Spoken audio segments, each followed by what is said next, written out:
Olá, bom dia. Hoje é dia 5 de janeiro de 2021. Ainda estamos vivendo na primeira semana do ano de 2021. E é um prazer estar aqui às 7 horas da manhã, realizando o Today com vocês. Com vocês, quem? Vamos ver aqui, ó. O Jay Cobra já está por aqui. Deliseu Coutinho também, a Luciane também está conosco, a Cibele Merola, Sueli Russo também, a Círia de Souza, Núbia Coimbra conosco também, muito bom, a Ivani Miranda também aqui conosco, a Rosielen, a Rita Moraes, né? A Analícia Neves Bueno, a Lenir Gonzaga. Sejam todos muito bem-vindos, pessoal. Um prazer receber cada um de vocês. A Iva Amiga, a Pati também conosco. Vamos ver quem mais aqui, ó. A Verônica também está por aqui. A Marília Tomazini, a Nazaré, a Analícia. Deixa eu ver quem mais. Guá Carvalho também conosco. Ana Lúcia Linhares. A Rosielen está aqui, Dulcineia Tobias também, a Eliane Sudário também conosco. A Eliane faz uma pergunta aqui, deixa eu ver o que é. Qual o melhor chá para reduzir fome? Bom, fome é uma coisa que está correlacionada ao nível de glicose, Eliane. Então, assim, é difícil você ter um chá específico para essa questão do controle da fome. Algo que eu tenho sempre sugerido não é algo que vai controlar a fome, mas sim algo que pode, né, ajudar no processo metabólico do organismo, que é o chá de gengibre. O chá de gengibre eu acho ele bem interessante, pela questão dele ser um termogênico natural, ou seja, ele tem a capacidade de melhorar a circulação sanguínea. Se melhora a circulação sanguínea, você tem possibilidade de levar mais nutrientes para as células. E dessa forma, levando mais nutrientes para a célula, você vai ter, né, a possibilidade de gerar mais energia. Não que vai ter um controle da fome, que vai reduzir a fome, mas vai ter uma melhor eficácia aí na chegada de nutrientes nas células e a possibilidade, né, de nós conseguirmos, então, ter uma disposição, mais energia. E isso pode até ajudar nesse processo aí que você citou. A Viviane está conosco também, a Ivonete também por aqui, a Gisalda também conosco, Márcia Cristina Mendes, a Pati Amor em detalhes também conosco, Valdirene Almeida. Sejam todos muito bem-vindos, muito bom. A Erunai pergunta aqui sobre a questão da vitamina A, vitamina D e sulfato ferroso deve dar até qual idade, né? Diz que o bebê dela está com 1 ano e 8 meses. Erunai, quando a gente pensa em vitamina D, é recomendado que, pelo menos no primeiro ano de vida, seja oferecido vitamina D. As minhas filhas hoje, né, elas estão aí com 12 anos, 7 anos, e eu ainda continuo administrando vitamina D para elas, né?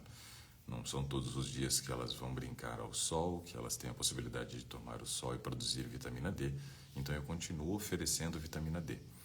A vitamina A, né, que seria aí no caso do aditil, né, que você usa vitamina A e D junto, ela é oferecida até 1 ano de vida para a criança. Nesse primeiro ano, quando entra o processo de introdução alimentar a partir dos 6 meses, a partir de 1 ano, essa criança já tendo, né, um bom padrão de alimentação parecido com a alimentação da casa, já não há mais necessidade, né, de fazer o uso da vitamina A. O sulfato ferroso da mesma forma, até 1 ano só. Depois disso, não há mais necessidade, a não ser que apresente algum tipo de carência. O ideal é que a partir desse 1 ano, a criança já tenha muito contato com os vegetais verdes escuros e também já comece a oferecer gergelim e girassol para a criança. Pode ser na forma de leite, né? Fazendo preparações culinárias, por exemplo. Se você vai fazer, né, um purê de batatas, ao invés de você usar o leite de vaca, você vai utilizar um leite de semente de girassol, né, para fazer o seu purê de batatas. E aí você está adicionando ferro, nesse purê de batata para a criança. Então, entra agora com os leites de gergelim e girassol, principalmente nas preparações culinárias, né? Como citei ali o purê, mas pode ser na forma de um mingau, na hora de fazer um pão, na hora de fazer um bolo, e vegetal verde escuro. Aí não precisa mais de sulfato ferroso. A Laura Júlia também está aqui conosco, né? Crisólito Souza também, a Lúcia Dias Flores, Tede Mendes, né? A Lucy Safira, muito bom.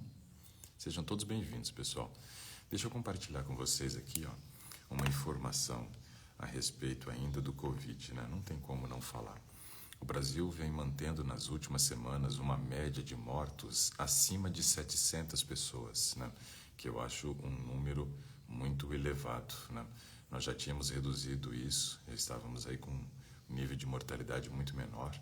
Estamos vivendo aí esse processo de uma segunda onda e ontem, né, nós tivemos aí no Amazonas, né, um novo recorde de internações, né? Ou seja, o número de pessoas que estão procurando o sistema de saúde, né, para fazer o tratamento da Covid aumentou drasticamente. E aí no Amazonas nós estamos quebrando recorde atrás de recorde. Todos os dias, né, tem um número maior de pessoas buscando, ou seja, estamos vivendo de novo um processo de disseminação muito rápida do vírus. O grande problema é que ontem eu assistindo uma matéria, né, falando sobre a questão das novas cepas, e eu já vou comentar com vocês, eu ouvi a profissional de saúde que estava ali compartilhando a informação, dizendo que esse é o momento de nós termos mais cuidado, né, com a pandemia do que tivemos no passado. Ou seja, quando nós estávamos lá no auge da pandemia, nós tivemos um grau de preocupação, lockdown, né, uso de máscaras, álcool em gel, sem aglomeração, né, o comércio fechado. Então, tudo isso que foi feito no auge da pandemia no ano passado, ela diz que agora tem que ser redobrado, ou seja, o cuidado agora deve ser maior nesse momento do que foi no ano passado, no auge da pandemia. Mas não é isso que nós estamos vendo. As pessoas parecem que elas cansaram da pandemia. E ao cansar da pandemia, o que elas estão fazendo? Estão voltando às suas atitudes antigas, ao seu comportamento antigo, de aglomeração, de festas, sem uso de máscara. Então, está muito complicado. Estava lendo uma outra reportagem falando sobre os voos, que o Brasil ainda não retomou a quantidade de voos, né, que tinha antes da pandemia, ou seja, pré-pandemia. Porém, nós estamos aí retomando e aquecendo, né, o mercado aéreo, e o que tem se visto são aviões lotados, ou seja, não tem um distanciamento entre as pessoas nos voos, né?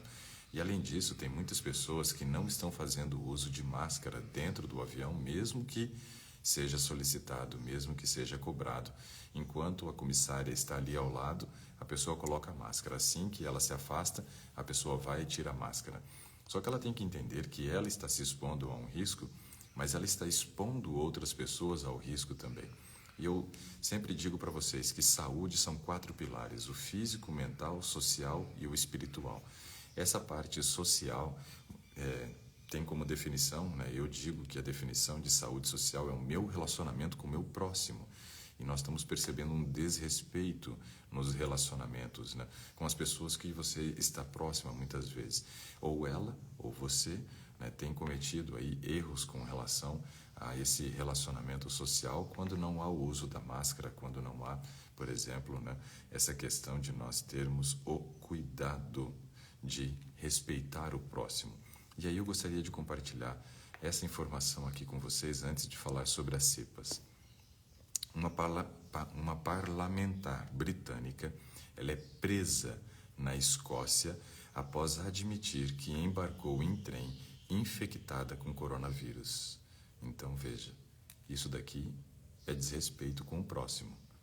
Ela não teve um mínimo de respeito com as pessoas que estavam ali para fazer aquela viagem, que estavam respeitando os protocolos de segurança, né, principalmente num país ou numa região, né, porque quando fala de Grã-Bretanha, nós estamos falando não só da Inglaterra, mas dos outros países que compõem a Grã-Bretanha. Ela desrespeitou o próximo ao fazer uma viagem de trem, sabendo que estava infectada. Ou seja, ela expôs todas aquelas pessoas que estavam dentro daquele mesmo vagão, né, ao coronavírus. Isso mostra o desrespeito que o ser humano tem pelo próximo. Quando uma pessoa sai de casa sabendo que tem sintomas do coronavírus, ou quando ela sai de casa sem fazer o uso devido da máscara, ela está desrespeitando o próximo. Essa pessoa mostra que dentro do aspecto de saúde social, né, ela está muito em baixa. Ela está doente socialmente. Ela não tem um mínimo de respeito pelo próximo. E eu fico pensando naquele texto bíblico que diz: ame o próximo como a ti mesmo. Quando essa pessoa desrespeita o próximo, ela está mostrando que ela também não tem amor próprio. Não tem amor próprio. Então, é muito complicado essa questão. Os relacionamentos nossos, nesse momento, têm que ser muito observados, né? Se nós tivéssemos o respeito pelo próximo, eu tenho certeza que essa pandemia não estaria no nível que ela está agora, né? Onde nós estamos vendo recordes de internação, onde nós temos visto os desrespeitos, né, que têm acontecido com aglomerações em festas e praias. Isso é extremamente complicado e nocivo, né, para toda a sociedade. E aí nós temos que nos preocupar. Por quê? Além de ser um vírus novo, esse vírus já tem sofrido muitas mutações. Em uma delas, em específico, que surgiu na Inglaterra, ela é preocupante por um aspecto. Nós temos esse vírus com uma capacidade de disseminação. Não sei quantos de vocês acompanharam uma live que eu fiz lá no início da pandemia, onde eu mostrei um gráfico, e nesse gráfico eu coloquei ali várias doenças, né, que nós temos, que são doenças infecto-contagiosas, mostrando que nós temos duas características importantes a ser observada com relação à doença. Nós temos o grau de disseminação da doença, na coordenada aqui x, e na coordenada y nós levamos em consideração o grau de mortalidade trazido por essa doença. Então, mostramos algumas doenças que tinham um grau de mortalidade muito elevado e uma disseminação pequena. Por exemplo, o caso do ebola. Quando nós falamos do ebola, é uma doença que mata muitas pessoas, mas tem um grau de disseminação pequeno. Então, geralmente, ele fica preso numa determinada região ali da África. Ele não se espalha tanto, mas é uma doença altamente contagiosa, né, se você for observar naquela região. Só que o vírus não consegue se espalhar por um motivo. As pessoas acabam morrendo antes de conseguir viajar e disseminar por outras regiões, né? O grau de mortalidade é muito alto e rápido. No caso do coronavírus, nós tínhamos um grau de disseminação médio comparado com outras doenças infecto-contagiosas e um grau de mortalidade baixo, um pouco maior aí do que a gripe normal. Porém, essa nova cepa do vírus faz com que ele tenha um grau de disseminação bem maior. Ele se dissemina muito mais rápido agora, ou seja, o número de pessoas que serão contaminadas no mundo, né, por causa dessa nova cepa vai ser muito maior quando comparado à antiga cepa. E nós temos que nos preocupar porque ontem foram confirmados os 2 primeiros casos dessa nova cepa que veio, né, surgiu lá na Inglaterra e agora está no Brasil. E nós temos que nos preocupar pelo seguinte: as 2 pessoas que foram identificadas com essa nova cepa, uma delas, né, teve a cepa, está com a cepa, está fazendo tratamento, está isolada, mas olha que interessante, ela teve a cepa, mas ela não foi para a Inglaterra. Se ela não foi para a Inglaterra e a cepa surgiu na Inglaterra, de quem que ela pegou essa cepa? Provavelmente ela tenha tido contato com pessoas que estiveram, né, na Inglaterra. Só que se essas pessoas estiveram na Inglaterra e transmitiram a doença para uma outra pessoa, quer dizer que ela também estava contaminada? Ou seja, seria extremamente importante que nesse momento se fizesse um rastreamento. Descobrisse, bom, o fulano, né, que está com a cepa, ele teve contato com essa pessoa que também está com a cepa, que teve contato com pessoas que estiveram na Inglaterra. E essas pessoas que estiveram na Inglaterra tiveram contato com mais quem? Para quem mais ela pode ter disseminado essa cepa? Porque se você tem um crescimento e um processo de disseminação desse vírus muito rápido, você não pode perder o controle. Você tem que saber exatamente com quem que as pessoas que tiveram, né, na Inglaterra e fizeram a transmissão dessa cepa teve contato. Tem que fazer um monitoramento dessas pessoas. Devo promover um processo de isolamento dessas pessoas para tentar controlar essa nova cepa que tem 70% mais velocidade de disseminação do vírus em relação à antiga cepa, ou seja, a variante original. né? Então, nós estamos sofrendo modificações, o vírus tem sofrido as suas mutações, e essa mutação ela não é nem um pouco interessante com relação a essa velocidade de disseminação da doença. Ou seja, nós estamos com o vírus circulando no Brasil, porque não foi feito um processo de rastreamento. Então, tem que se fazer o rastreamento, tem que tentar descobrir com quem essas pessoas tiveram contato, descobrir se essas pessoas tiveram o vírus ou não, e se elas tiveram, aí a gente já vai saber de que o vírus realmente está circulando e não tem mais controle sobre essa nova variante, sobre essa nova, né, cepa que está circulando também agora no Brasil. Isso tudo é para nos alertar e para chamar a atenção de que nós precisamos ter mais saúde social, respeitar o próximo e fazer o máximo agora, né, para que a gente melhore nossa imunidade e também diminuamos as nossas saídas de casa. Bom, a Veridiana diz assim, ó, bom dia, voltei, né? Muito bom. Kelvin Santana conosco também, Berieles também conosco, Janieri também, quem mais aqui? A Valdirene Almeida também está aqui e quer participar. Olha só que beleza. Então, vamos chamar Valdirene Almeida. Vamos ver se a gente consegue participar contigo hoje, então. Aguardando Valdirene. Vamos ver se dá certo, se a gente vai conseguir conversar com ela.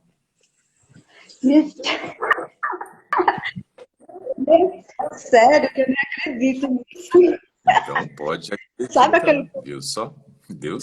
aquela pessoa de pouca fé? Não pode ter pouca fé. Eu tava, É presente de ano novo. cheguei, vou só pegar uma cadeira, porque eu cheguei nesse instante, viu? Peraí. Fique tranquila. Aí, ó, tá vendo? Ó? Aqui. Tudo dá certo. Ai, bom dia, bom dia. Bom dia, tudo bem, Valdir? Tá falando da onde? Eu tô na minha casa. E você mora onde? É porque eu moro em Senhor do Bonfim, na Bahia. Ah, na Bahia. Tava fazendo uma caminhada? Não, tava na academia. Ó, cadê? É porque meu horário tem que ser cedinho, né? Porque eu trabalho, mas esse mês eu tô de férias. Aí demorei um pouquinho mais. Que beleza. Aí cheguei aqui, eu vou tentar hoje. E deu certo, graças a Deus.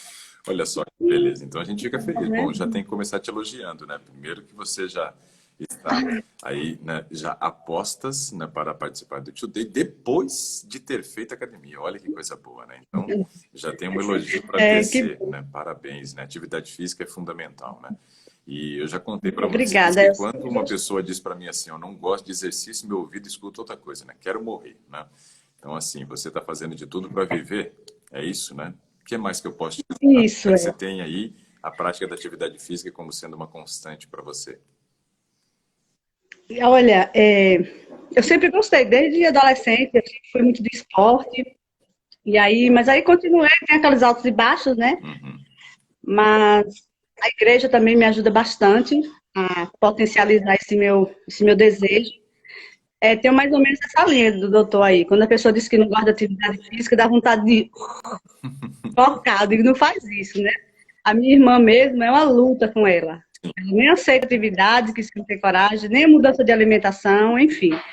Mas eu vou tentando com o meu exemplo para ver se uma hora ela se convence, né? Sim, e isso é muito importante. Aí, então, essa questão do exemplo é fundamental. Porque em um certo momento da vida, né, a pessoa percebendo os benefícios que você recebe, pode ser que ela se atine e fale, olha, realmente eu estou precisando, né? Só que geralmente as pessoas percebem isso quando elas têm um bom exemplo ao lado, mas quando elas percebem a necessidade, quando elas não estão bem de saúde. Porque se ela está bem e ela está vendo você fazer atividade física e ela não faz, ela não vai acreditar que a atividade física esteja fazendo falta para ela. Agora, a partir do momento que ela percebe que tem alguma coisa errada e ela vê os benefícios que você tem colhido, aí sim, o teu exemplo vai fazer toda a diferença e gerar um padrão de influência bem grande na pessoa ao lado.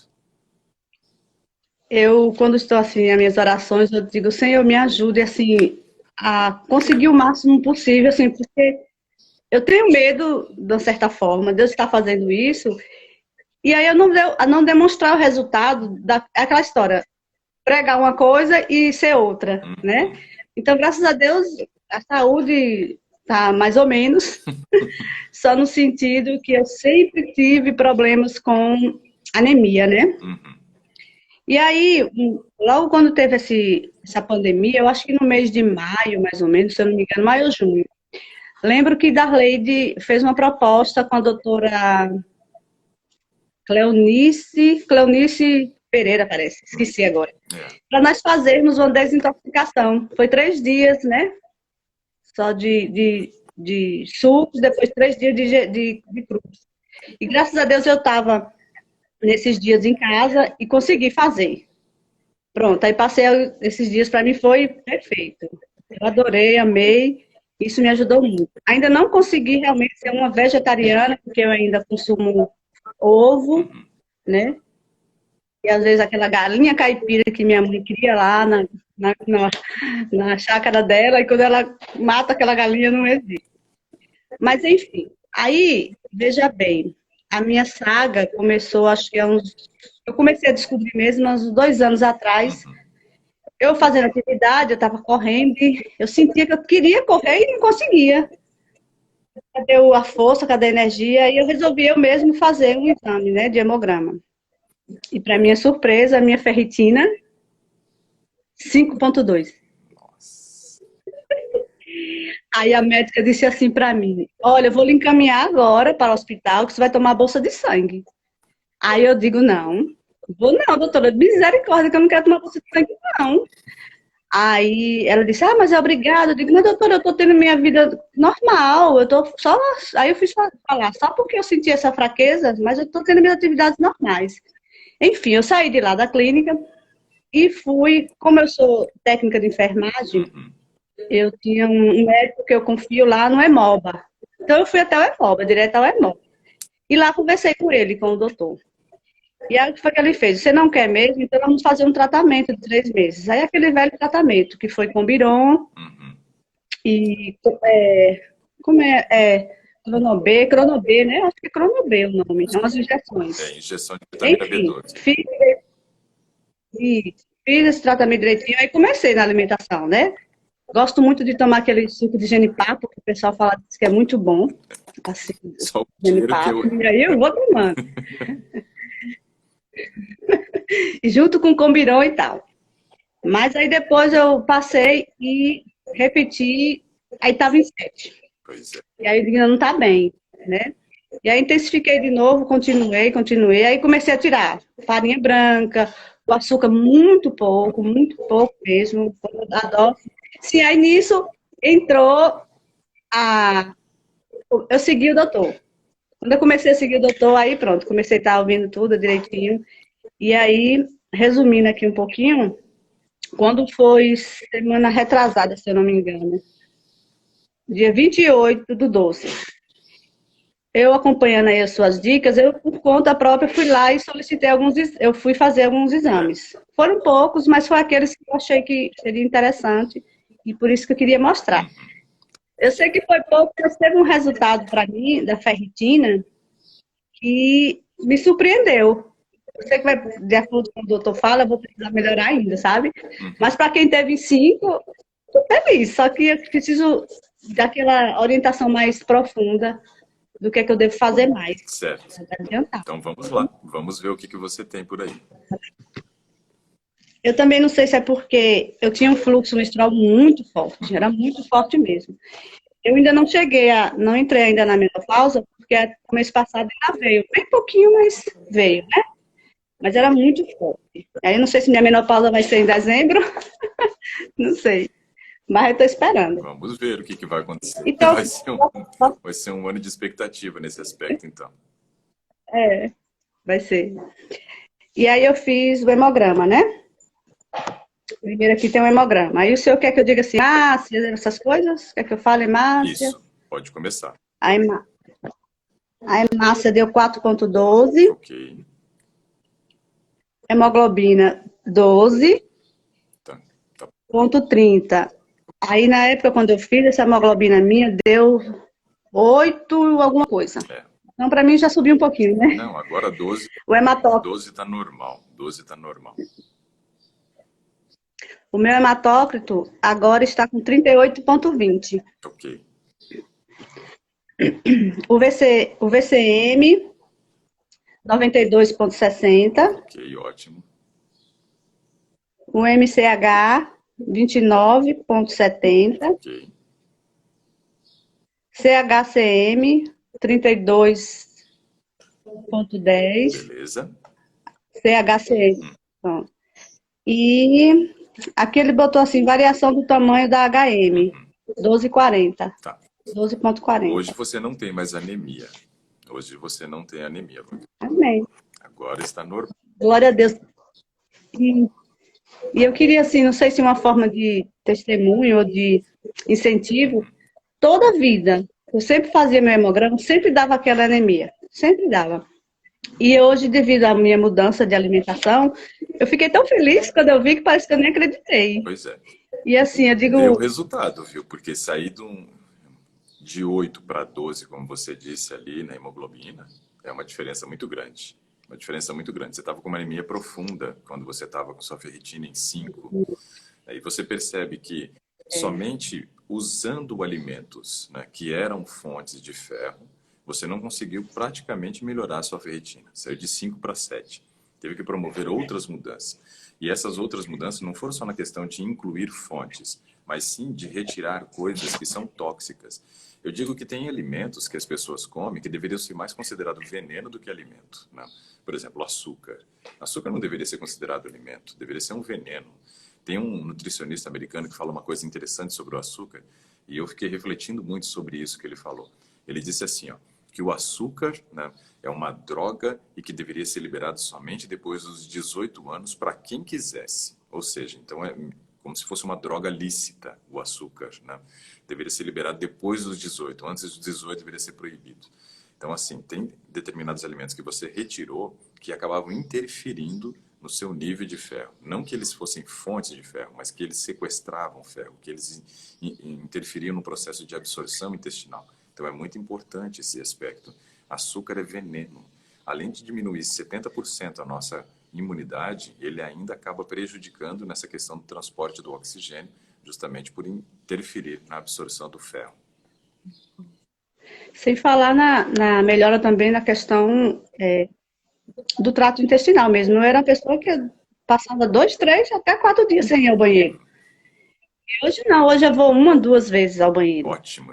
Aí eu digo, fico muito Não, feliz esse mesmo. aspecto é fundamental. Fico feliz. Porque imagina, quando você não tem um bom trânsito intestinal, isso também acaba interferindo na absorção de nutrientes intestinais, né?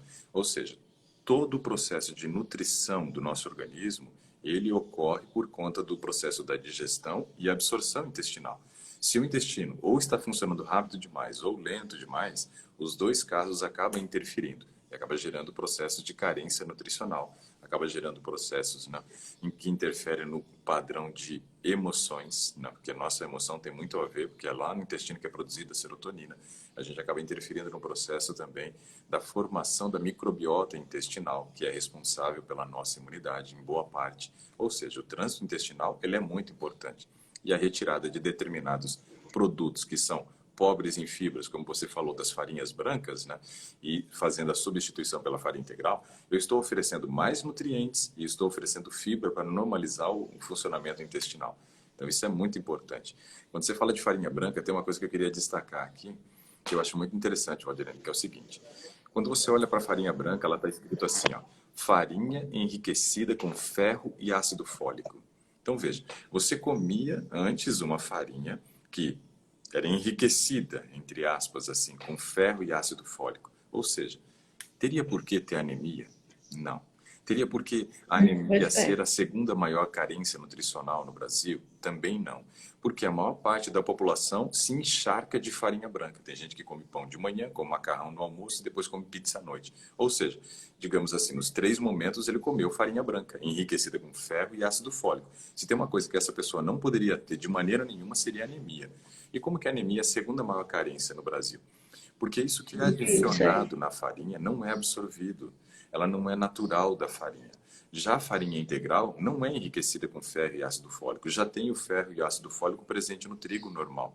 E aí, nesse caso, quando você faz a retirada da farinha branca, começa a consumir uma farinha integral, você está oferecendo agora nutrientes que são absorvíveis. O ferro e ácido fólico que foi adicionado pela indústria, ó, é só, né, para poder contar que tem, mas não tem absorção e não tem aproveitamento praticamente nenhum.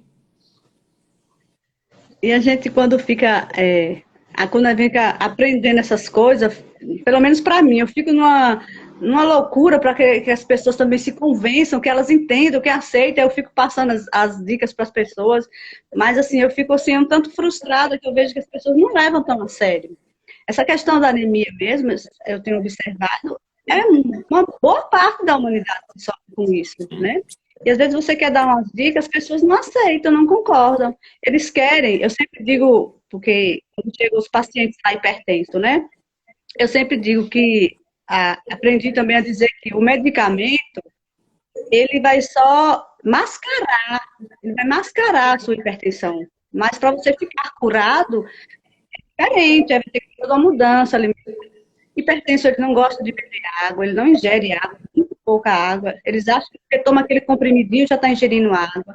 Ele não quer deixar o pão, enfim. Pois é. A gente vê a resistência das pessoas para entender a importância do que o que entra faz toda a diferença. Porque isso que você está falando, Valdirene, é muito importante a gente analisar o seguinte. Eu estava falando sobre o coronavírus, né, agora há pouco. Mas qualquer vírus, por exemplo. Se você, por exemplo, tem um contato com um vírus, tem um contato com uma bactéria, você teve um contato e aí você foi contaminado, né? Você teve o contágio, né, com esse vírus ou bactéria e você desenvolve uma doença. Agora, quando se fala de hipertensão, obesidade, diabetes, né, problemas intestinais, na grande maioria, são problemas que têm uma relação direta com escolhas, né? Não que você tive contato com o vírus da obesidade. Não, não existe, né? Eu tive contato com alguém que tem a bactéria da hipertensão. Não, não existe isso. Ou seja, nesse caso, a gente precisa não fazer uso da medicação. A princípio, né? Claro que se você tem um caso grave, você precisa. Mas a princípio, a pessoa acabou de descobrir uma hipertensão. Tem que usar medicação. Gera comodismo. Aí a pessoa se acomoda, senta em cima da medicação e fala, agora sou eu e você até o dia da minha morte. Não é isso. Nós temos que entender que existem erros de estilo de vida que geraram isso. Então a questão da anemia também são erros. Agora, diferente do caso da Cibele, por exemplo, a Cibele escreveu aqui para nós, ó, que a hemoglobina dela sempre dá 10, mas ela tem talassemia. Talassemia já é um tipo de anemia genética, assim como tem a anemia dos brancos, que é a talassemia, tem a falciforme, que é a anemia dos pretos. A questão é que são anemias genéticas nesse aspecto. Só que a menor parte da população tem anemia correlacionado à parte genética. A maior parte da população que tem anemia é por causa de erro de estilo de vida. Então, são aspectos que tem que observar. Se não tiver mudança, não tem resultado. Não tem. E às vezes chega o paciente, aí, eu tô com pressão alta. Eu digo, mas assim, eu vou ter que ficar no remédio. Eu digo, não, vai depender muito das tuas escolhas agora. A gente pode fazer um controle. Aí eu tento convencê-los. Tira o teu café, né? Tira aí, fica vindo aqui para a gente estar medindo. E eles conseguem ver a mudança, mas não permanece. Vai não dormir permanece. cedo, vai fazer atividade física, né? Então, ou seja, não tem escolha. Né? Se você não quer fazer uso da medicação, tem que fazer escolha. Agora, escolhas diferentes. Agora, se você quer ficar com a medicação, aí você continua na mesma, né? É a sua escolha também, né? Pois é. Sim, vamos continuar, né? Eu converso demais, só tenho que me foldar aí, viu? Ainda tem 25 minutos, dá para ver exame tranquilo. Mas veja que pelo menos a anemia é uma coisa que é do passado agora. Amém. Mas então, deixa eu te dizer logo o valor da ferritina, né? Sim, pode falar. Foi para, quer ver? Tá aqui, 11,3. Esse 11,3 sem uso de medicação. Sim, Tá. sim. Naquele momento que foi feito, por exemplo, a recomendação para você fazer uma transfusão, eu acho que poderia ser feito, como você estava se sentindo bem, mesmo que você estivesse com anemia, talvez não fosse necessária uma transfusão de sangue, mas pelo menos uma infusão de ferro seria muito interessante naquele momento.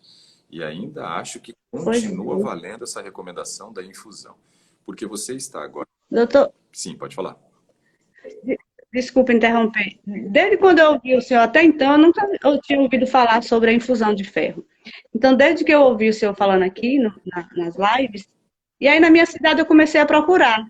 O senhor pode crer que aqui ninguém faz infusão de ferro, clínica nenhuma. Eu estou sem entender. Eu já perguntei aos médicos, Ué? porque eu trabalho com alguns médicos, e aí eu digo, poxa, será que é tão difícil assim essa questão de fazer essa infusão? Claro que não, é você Aí eu correr um pensei, soro com ferro, só isso. é isso, eu digo, o Noripurum, por exemplo, o Noripurum injetável, ele entra como infusão de ferro? Pode ser considerado como um processo de infusão, né? Não vai direto para a veia, Sim. mas pelo menos você já está fazendo a aplicação dentro do organismo sem ter a necessidade de passar, né, pelo processo da absorção intestinal. Porque o que que acontece? Quando você vai fazer uma Mesmo termo. suplementação, você tem três vias de suplementação do ferro. Você dá o ferro oral Isso. com absorção intestinal.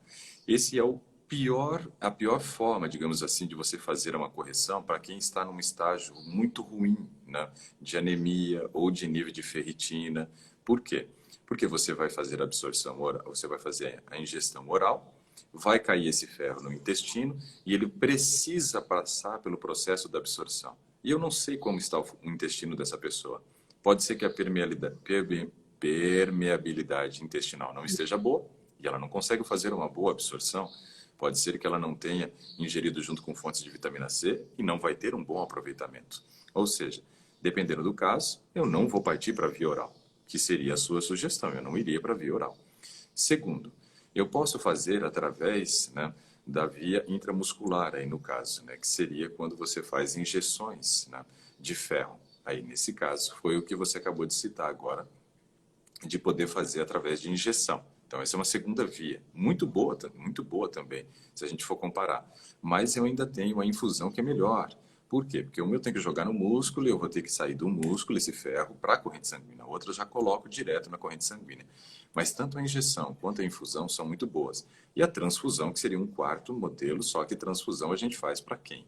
Para quem, por exemplo, sofreu um acidente, teve uma hemorragia muito grave, ou num processo cirúrgico, a pessoa teve uma perda de sangue muito grande. A transfusão geralmente não é feita para fazer correção de ferro, mas sim para normalizar o volume de sangue, porque a pessoa teve perdas sanguíneas. Então, até não me entendi quando você falou de fazer transfusão, né? Isso é uma recomendação que não caberia para o caso, porque não teve perda sanguínea. Você tem perda de ferro, mas não perda de volume de sangue. Quando você tem lá um caso onde você tem uma hipovolemia, porque a pessoa teve perdas sanguíneas, opa, tem que fazer aí uma transfusão de sangue. Agora, a infusão ou a injeção é para correção de ferro. E eu acho que você pode partir então para a via injetável, né? Já que você não descobriu ninguém que faça aí a infusão. Mas é estranho. Menina, Infusão é tão... eu tenho,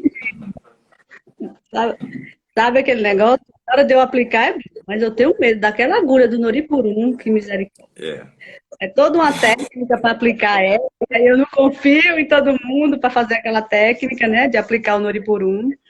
E aí pensei o Noripurum venoso, né? Podia até arriscar o venoso. Agora, se for o venoso, aí no é mundo, infusão, aí é um processo de infusão.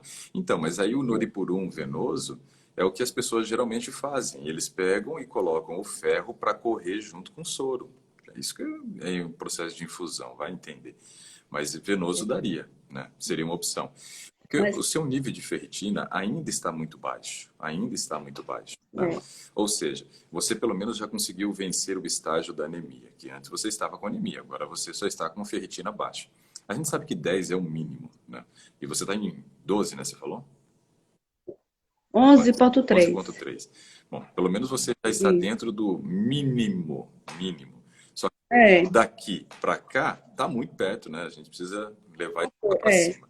Então ainda Qualquer vacilo, qualquer vacilo, é isso mesmo. Né? Tá com o pezinho para escorregar ali de novo, né, para uma anemia. Então a gente precisa subir, precisa corrigir. Isso é muito importante. E eu vejo que tem várias formas de fazer correr esse ferro aí, né? Ou infusão, ou injeção, ou endovenoso. Então você tem que escolher uma e vale a pena fazer essa correção. Jogar essa ferritina lá para cima. Isso daí vai te ajudar muito, vai te ajudar muito a ficar longe aí desse aspecto. porque eu lembro que a doutora disse para mim assim, Valdurene, tem pessoas que tem que passar o resto da vida tomando suplementação de ferro. Então, no seu caso, você tem que passar sempre tomando Combiron. Tem que estar sempre, eu digo, eu não quero isso para mim, ficar a vida toda com Então, Combiron. mas veja que você Aí, conseguiu ter uma elevação discreta, sem uso de medicação. Se você conseguiu fazer uma elevação discreta, ou seja, normalizo, eu vou conseguir manter.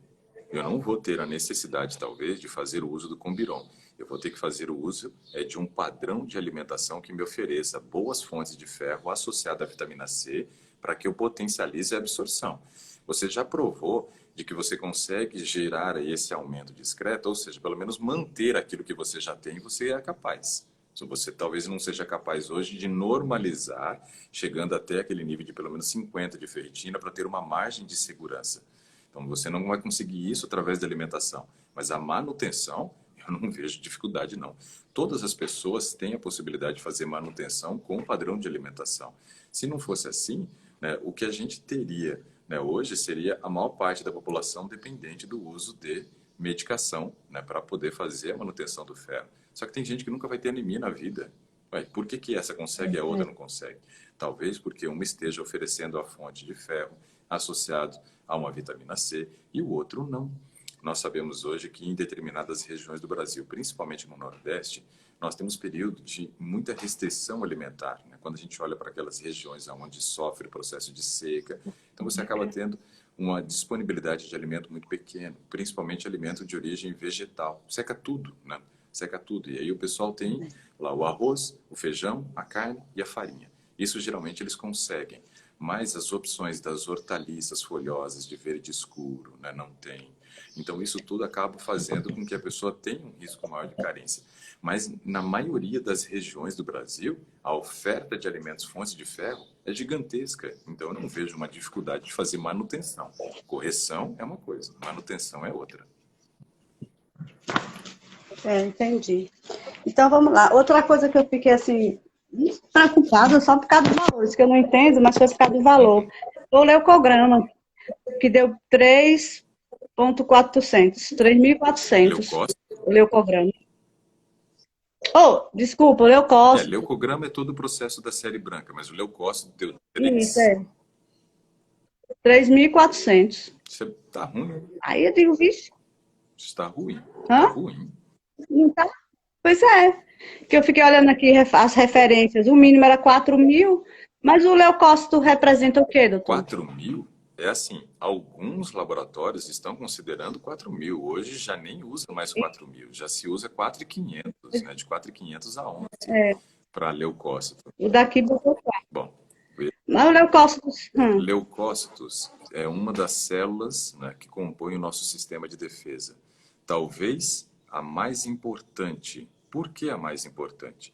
Porque se a gente for pensar, Valdir, num processo, né, de combate a invasores, né, que entram no nosso organismo, sejam vírus, bactérias, fungo, protozoários, seja qual for, né, mas que tenha um micro-organismo envolvido, nós temos o sistema de defesa trabalhando da seguinte forma. Nós temos macrófagos que vão circulando, e esses macrófagos são os primeiros a chegar, a ter o contato, mas eles não resolvem o problema.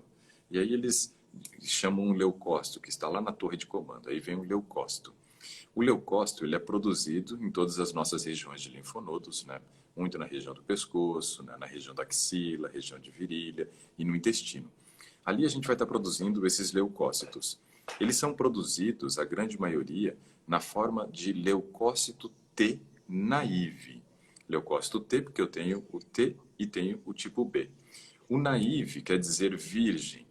É um tipo de leucócito que você... linfócito, desculpa, que você produz, linfócito, né? Linfócito T. E aí, nesse caso, ele que vai gerar o primeiro processo de combate. E aí ele vai recrutar todas as células do sistema de defesa. E aí vem os leucócitos, que são aqueles que a gente tem em maior quantidade. Então, se você for observar, aí dentro do leucograma, o que está em maior quantidade é o leucócito. É o leucócito. Então, eu tenho um linfócito que vem e chama o leucócito para o trabalho. Aí, nesse caso, o que vai acontecer? Eu vou gerar a produção de anticorpos, só que na hora de recrutar as células, eu não vou ter a quantidade suficiente de leucócito, que é uma célula muito importante para o combate dos invasores. Hoje você está com uma imunidade baixa, né? Comparando aí, esse teu nível de leucócito está baixo. E veja que o ano passado inteirinho, falando de pandemia, ninguém que havia trazido o exame estava com leucócito baixo, até que no penúltimo dia do ano, eu acho, ou no antepenúltimo dia do ano, no penúltimo today lá, uma pessoa lendo os exames do marido estava com leucócito baixo.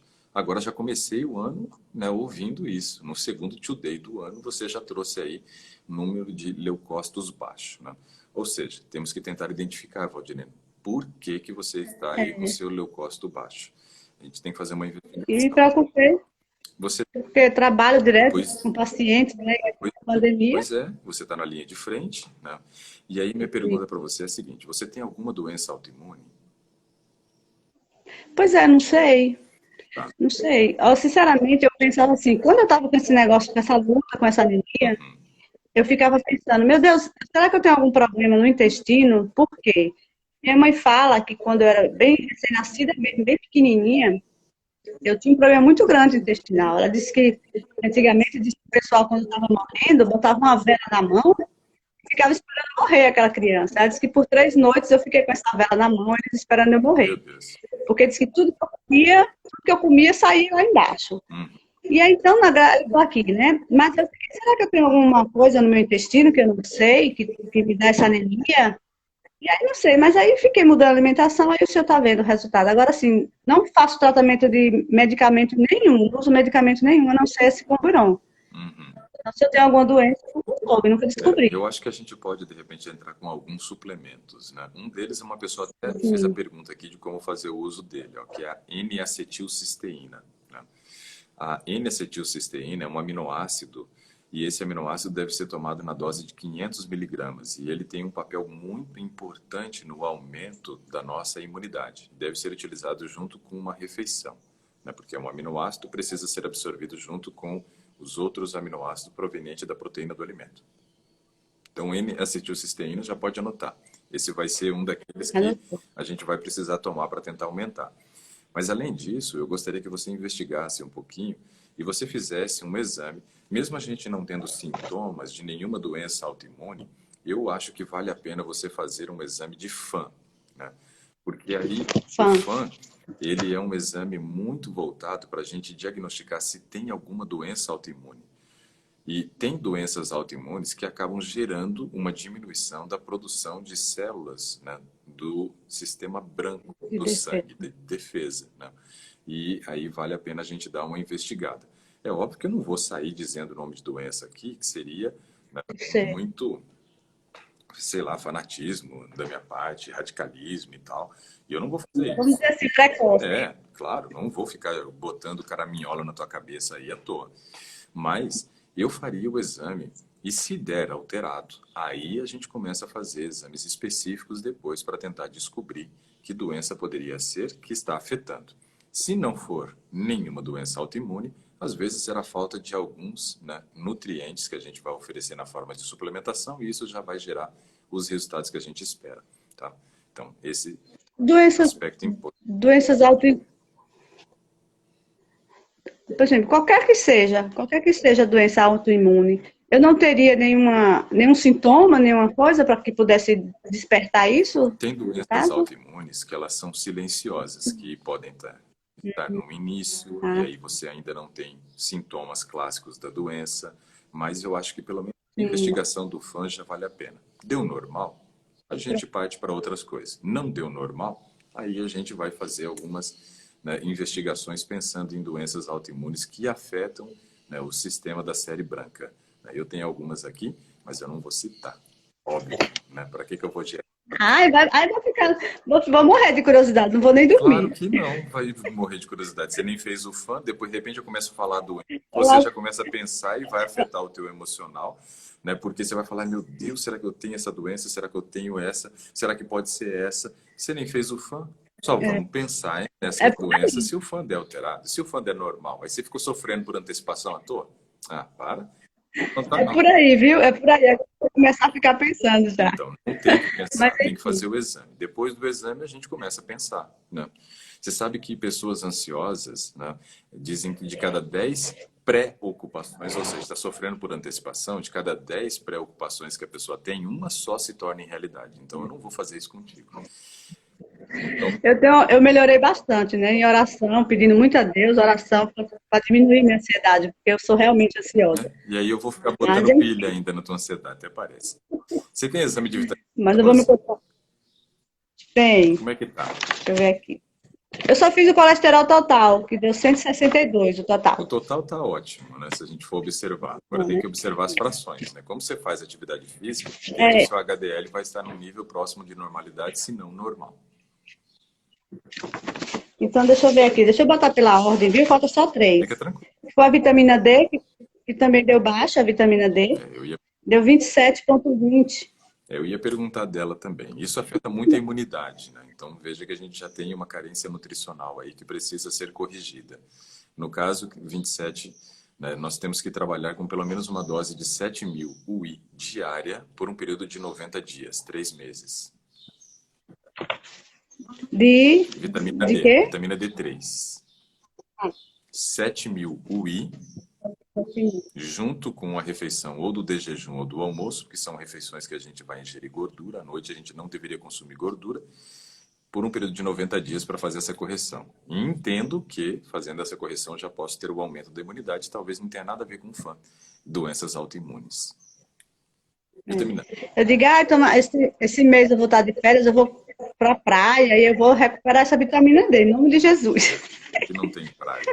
Eu sou muito contra. As colegas às vezes até ficam reclamando comigo porque eu tenho muita resistência a tomar medicação.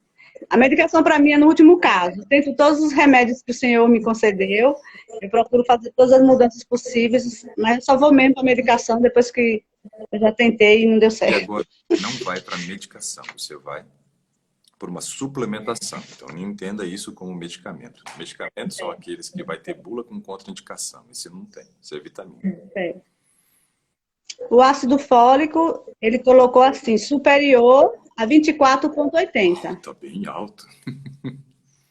Tá bem alto isso aí. É alto o ácido fólico? O normal é que o ácido fólico esteja aí acima de 7. Eu gosto que ele esteja acima de 12, né? Você está acima do dobro do que aquilo que eu gosto. Isso não há problema, não tem excesso de ácido fólico. O organismo vai eliminando. Isso daí é sem perigo.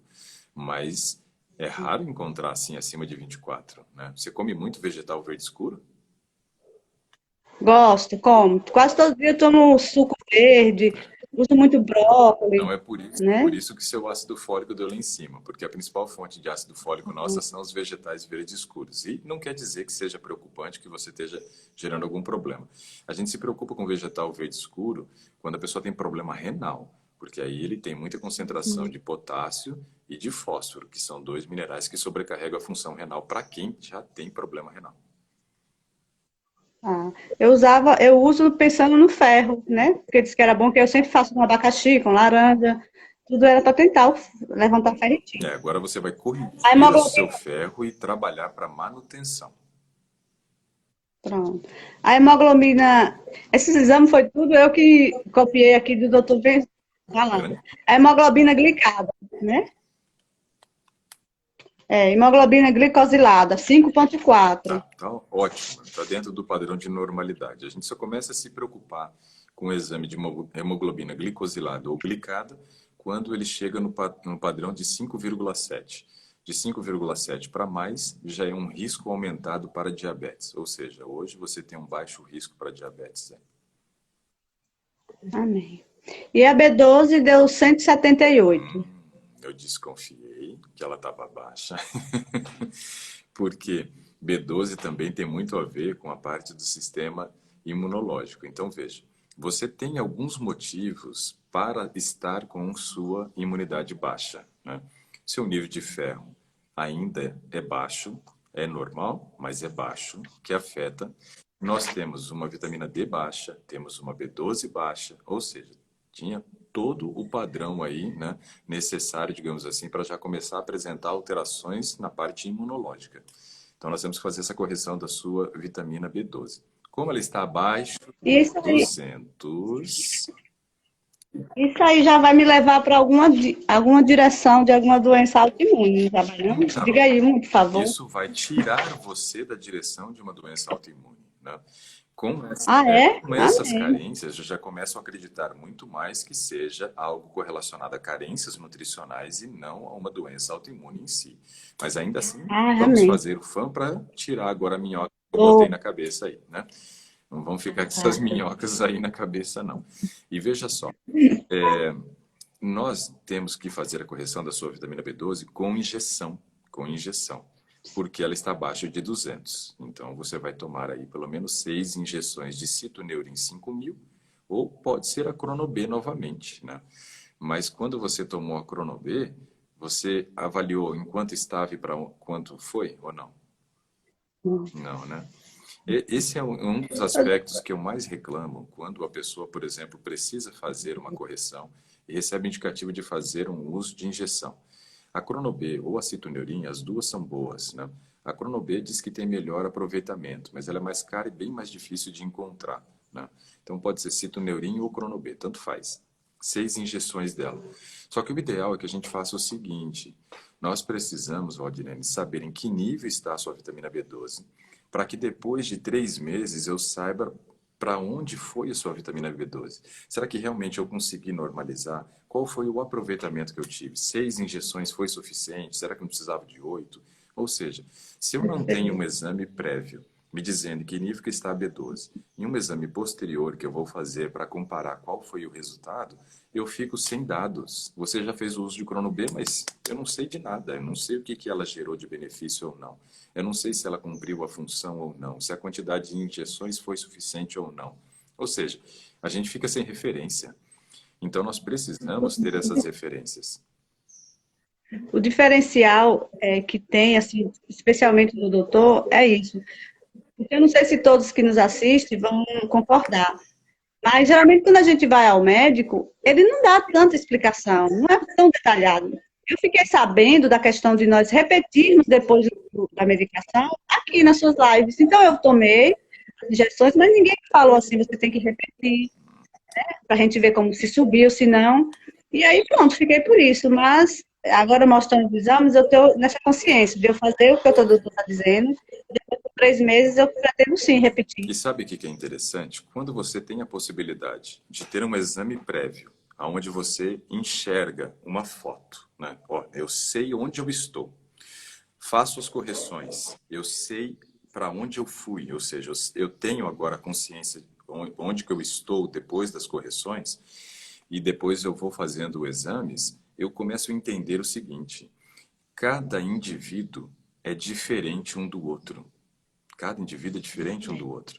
Ontem, por exemplo, quando a gente estava conversando com a Sueli, né? Conversando com a Sueli, ela me trouxe uma informação que eu achei fundamental. Fundamental. Que se ela não tivesse feito o exame, a gente ficaria acreditando que estava normal e que ela ficaria mantendo o seu nível de vitamina D que ela alcançou por muito tempo, né? Ela fez a suplementação da vitamina D, porque a dela também estava entre 20 a 30, assim como está a sua. Fez o uso das 7.000 I diária por um período de 90 dias. E aí ela repetiu o exame. Ou seja, ela saiu entre 20 a 30 para 62. Para 62, eu me lembro, né? Ontem ela falou bem isso. Fui para 62. 2 meses depois, não foi nem 3. 2 meses depois, ela repetiu o exame de vitamina D. E o que aconteceu? Ela parou de suplementar com 7.000 e começou a tomar a dose que eu sugiro de 2.000 I para manutenção. Ou seja, ela já estava fazendo um processo agora da manutenção. 2 meses tomando 2.000 I. O que aconteceu? Saiu de 62 e já caiu para 49. Ou seja, com a repetição do exame, eu consigo perceber que no processo de individualização da Sueli, eu não posso trabalhar com uma manutenção com um nível de 2.000. 2.000 é pouco para ela. É o normal que eu tenho feito para os pacientes e tem dado certo, mas para ela 2.000 não serve. Aí eu sugeri 5.000.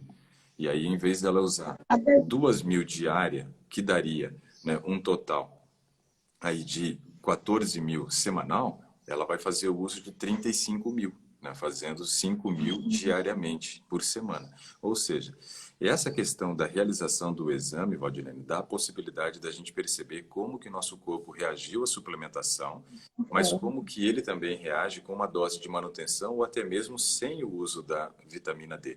Porque quando eu digo assim, ó, atingir um nível acima de 40, nem é necessário, só com sol a gente consegue manter. Não, claro, por uma pessoa que passou de 60 anos, porque aí você já tem a questão da pele enrugada e assim por diante. Então, veja, essa suplementação, ela é muito importante ser acompanhada pelo exame, para que eu possa entender você, entender como o teu organismo funciona, quais são as suas taxas absortivas, como que você reagiu à suplementação, atingimos o nível que queremos ou não. Se não atingimos, quer dizer que a sua taxa absortiva é ruim intestinal. E aí eu vou ter que buscar uma outra via, talvez não vai adiantar fazer suplementação de vitamina D oral, vou ter que buscar via poupansal, injeção. Se eu faço uma B12 oral e também não tive resultado, vai ter que ser na forma injetável. Ou seja, é importante não só fazer a correção, como fazer os exames para compreender como que o nosso organismo reage à falta do suplemento depois que a correção foi feita. A B12 não é feita, não é possível correção com alimentação, com a B12? Não, no nível que você está, não. No nível que você está, mostra que a sua taxa absortiva de vitamina B12 não é boa. Eu preciso corrigir com injetável e depois trabalhar com manutenção, não com via oral, mas sim com via sublingual, né? Então, o melhor seria injeção E aqui sublingual. vai ser diária a injeção? É diária? Não, você vai tomar 6 injeções, uma por semana. Ah, tá. Então, vai ser um Certo. período aí de 1 mês e meio que você vai estar promovendo a suplementação dessa vitamina B12. Pronto. Doutor Ricardo, só uma perguntinha que me lembrei aqui. Por exemplo, quando eu vou à academia, eu vou bem cedinho, né? 5h30, depender. E aí eu fico na dúvida assim, o que que eu vou comer? Certo. Porque às vezes eu fico assim, eu lembro assim, eu tenho 1,57 m. Eu estava pesando 58. E agora eu baixei para 54,5 por aí. Mas aí, assim, eu não quero perder mais. Aí eu fico com medo desse exercício, porque aí eu faço uma bicicleta, uma corrida. E às vezes eu vou só com uma banana, às vezes eu só com um pedaço de batata. Eu não sei se eu estou fazendo o correto. A gente tem que entender o seguinte, Valdirene, quando a gente acorda, o nosso organismo está com pelo menos umas 12 horas de jejum. Vamos considerar, né? Vamos considerar que você tenha comido lá 6 horas da tarde, seja 6 horas da manhã, então você está com umas 12 horas de jejum. Se você ficou com esse período de jejum, porém com metabolismo bem lento, porque no período da noite a gente quase não gasta caloria, isso vai promovendo quedas do nível da glicose sanguínea. Quando a gente faz, por exemplo, uma glicemia capilar antes de ir para a academia, se não tiver feito a correção dessa glicose, você faz a glicemia capilar, deu baixo, não fez a correção, o que vai acontecer? O seu nível de glicose baixo vai estimular, muitas vezes, a quebra da massa magra para ser utilizado como fonte de energia. Então, quando nós pensamos numa refeição pré-treino, antes da atividade física, de musculação principalmente, o propósito é normalizar o nível de glicose sanguínea. Por que antes da musculação? Porque o aeróbico, algumas pessoas até podem fazer em jejum, porque elas querem fazer com a finalidade de perda de peso, que não é o seu caso. Então, você precisaria sim fazer a correção, independente de você estar fazendo esteira, bicicleta ou a musculação. Então, você precisa corrigir. Essa banana e talvez essa batata não tenha sido suficiente, então, para normalizar essa glicose, por isso você está tendo ainda perda de peso. E nós temos que entender o seguinte, perda de peso é uma coisa que pode ser benéfico, como pode ser maléfico, dependendo do que eu estou perdendo. Se eu estiver perdendo massa magra, é extremamente nocivo. Eu até brinco com algumas pessoas, né, dizendo assim, é melhor ser um gordinho que nunca emagreceu do que ser um gordinho que emagreceu, engordou, emagreceu, engordou, emagreceu, engordou. Por quê? O gordinho que nunca emagreceu, ele está pelo menos mantendo aquela quantidade de músculo que ele tem. Agora, o gordinho que emagreceu, engordou. Emagreceu, engordou. Todas as vezes que emagreceu, perdeu músculo e perdeu gordura. Então, veja, isso é pior do que ser gordinho a vida inteira. Né? Olha que coisa assustadora, né? Então, nós temos que tentar entender o que você está perdendo. Né? Você fez algum processo de avaliação de massa corporal na academia? Não. Não. Então, assim, ó, tem muitas academias que não fazem essa avaliação, né, no início da atividade física. Eu acho que essa avaliação ela é extremamente importante, mesmo que seja através do uso do adipômetro, fazendo ali as dobras cutâneas, né? Mas eu acho interessante pelo seguinte, você pelo menos tem um padrão de noção de como está a sua composição, quanto que você tinha de músculo e quanto que você tinha de gordura. Depois de 3 meses de academia, geralmente se repete essa avaliação física. E aí você vai descobrir se, tive alteração no peso, foi para baixo. Tudo bem, então desse peso que eu perdi, quanto dele foi músculo e quanto foi gordura. Ah, foi só gordura. Ótimo, beleza, sem problema nenhum. Não tem problema você sair de 59 para 54 se você teve uma perda de 5 quilos de gordura.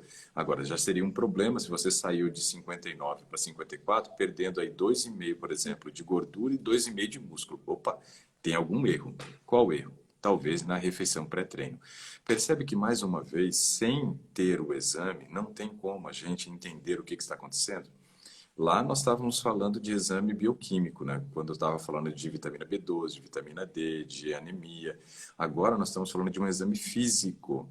Esse exame físico é um exame de composição corporal. Pode ser feito de 3 formas. Ou eu faço a avaliação na academia, onde eu faço uso do adipômetro para fazer as dobras cutâneas. Esse é o pior sistema de avaliação de composição corporal, mas ainda é melhor ter esse do que não ter nenhum.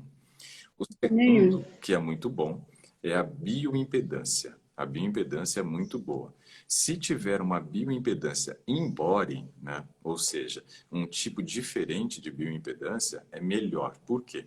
Essa, além de dizer quanto que você tem de massa gorda e massa magra, ainda vai dizer quanto que você tem de massa gorda do lado esquerdo, do lado direito, no braço esquerdo, no braço direito, na perna direita, esquerda, ou seja, ela vai te dividir por quadrantes, né? Então, essa é bem interessante. Bioimpedância in-body. Esse in-body escreve da seguinte forma: IN espaço BODY. BODY. Essa bioimpedância é uma bioimpedância interessante. E aí tem um sistema que é o melhor de todos para avaliação da composição corporal, que é a densitometria corporal. Aquela mesma máquina que é utilizada para fazer a densitometria óssea, você vai entrar na máquina para fazer uma densitometria corporal. É o melhor exame. Aí nós temos condições, Valdirene, de saber como está o seu percentual de massa magra e massa gorda, para lhe orientar de uma maneira muito melhor. Mas o que eu tenho entendido nesse momento é que fazer atividade física com essa quantidade de calorias que você tem ingerido tem sido insuficiente. Então você precisaria aumentar um pouco mais. Se você, por exemplo, for comer, né, uma batata doce, você pode comer uma batata doce com uma pasta de amendoim. Se você for comer uma banana, você pode comer uma banana com aveia. Eu vou incrementar um pouquinho mais, oferecer um pouquinho mais de carboidrato e garantir um pouquinho de proteína para evitar que tenha queima de massa magra durante a prática do exercício físico. Ótimo. Entendi. Amanhã eu já vou colocar banana com a granola também, pode ser, né? Isso, pode ser. Pronto. E você já comeu batata doce com pasta de amendoim? Adoçada com mel? Não, É gostoso. não. Eu Não fica muito doce, não? Não, fica muito doce, não. Eu gosto de comer maçã com Ah, pasta de amendoim também. Aí vira uma boa opção de um pré-treino aí para ir para academia. porque geralmente eu gosto de fazer a pasta de amendoim em casa mesmo, É, sabe? nós também. Faço só com amendoim e a rapadura. Eu adoço com a Legal, rapadura. bacana. E aí fica bem docinho, né? Então, aí Mas, você pode comer ela assim, com batata doce. Prova, vê se você gosta. Pode ser uma boa vou, opção. eu vou provar sim. Vou provar sim. Amanhã mesmo já vou provar. Legal. Se Deus quiser. Valdirene, foi muito legal a nossa conversa. Deu para a gente trabalhar vários aspectos, né? Pudemos perceber que existem algumas carências nutricionais, são discretas, mas elas são presentes. Fazendo a correção tanto do ferro, quanto da vitamina B12, quanto da vitamina D, espero que a sua imunidade aumente e que o seu resultado do FAM dê negativo, tá? Então, não Amém. fique Amém. assustada e nem preocupada, porém, vamos correr atrás de um diagnóstico. Precisamos investigar e temos que entender o que está acontecendo, por que que a tua imunidade está baixa. Ainda mais, né, que você é uma heroína, né? Você está na linha de frente do combate ao coronavírus. Para mim, os verdadeiros heróis são todos esses que estão trabalhando na linha de frente de combate, né? E aí, no caso, precisamos tratar bem as nossas heroínas, né, e os nossos heróis, né? Então, vamos corrigir, vamos dar aí um suplemento, né, para essa heroína, para ela ficar mais forte e ter condições de combater o vírus, caso, né, seja necessário. Esperamos que nem necessário seja, mas se o for, você tem que estar preparada Amém. para isso. E nesse momento você não está. É. Tô não, tenho certeza. Muito bom. Fazer igual a outra, eu sou meia trouxa, viu? Nada. Você está fazendo aí um papel muito Mas tá, importante, né, junto a essas pessoas aí que estão precisando agora de, né, um suporte, né? profissional aí por causa dessa pandemia. Mas que Deus te abençoe, Valdirene. Foi muito bom, muito obrigado por você ter participado conosco, compartilhado todas as informações. Espero que essas orientações tragam realmente toda a mudança que você precisa nesse momento, tá bom? Amém. Super precioso. Super precioso. Deus continue abençoando o senhor e a sua família, viu? E o senhor também tem sido assim um herói para nós, né? Aqueles que estão te acompanhando, tá vendo assim o quanto tem ajudado para a gente. E que realmente Deus possa ser engrandecido, exaltado Com certeza. com o teu trabalho, doutor, viu? Amém. Com Deus. Fico muito feliz. Tchau. Pessoal, um ótimo dia para todos vocês. Eu vi que muitos de vocês acabaram escrevendo aqui que gostaram muito da live de ontem, né? Você assistiu a live de ontem, Valdirene? Sim, De ontem assisti. à noite, né? Flertando com a... Às vezes eu. Não, Não? de ontem à noite não. Eu estou pensando que ter sido ontem de manhã. Ontem à noite eu estava na reunião da A igreja. de ontem à noite. Ontem à noite o tema da live foi Flertando com a Morte, né? Quem não assistiu, eu contei a história ali, né, de 3 pessoas, né? Gostaria que vocês assistissem, dei alguns puxões de orelha e alguns bons incentivos para que o ano de 2021 seja muito bom para todos nós, né? Então, Vou assistir hoje. semana que vem nós vamos fazer aquele processo da Semana da Nutrição Vital que eu fiz faz quase 7 meses já, né? Que eu fiz a Semana da Nutrição Vital com 3 aulas muito importantes de conscientização e mostrando ali um caminho, né? E vamos fazer novamente dia 11, 12 e 13. Vocês são todos meus convidados para participar. Obrigada. Existe um link aí no Instagram, na minha biografia, só você clicar, fazer o seu cadastro, que você vai ser direcionado para dentro de um dos grupos, onde você vai receber todas as orientações para não perder nenhum momento da Semana da Nutrição Vital. Bom dia a todos vocês, um grande abraço. Tchau, tchau. Tchau.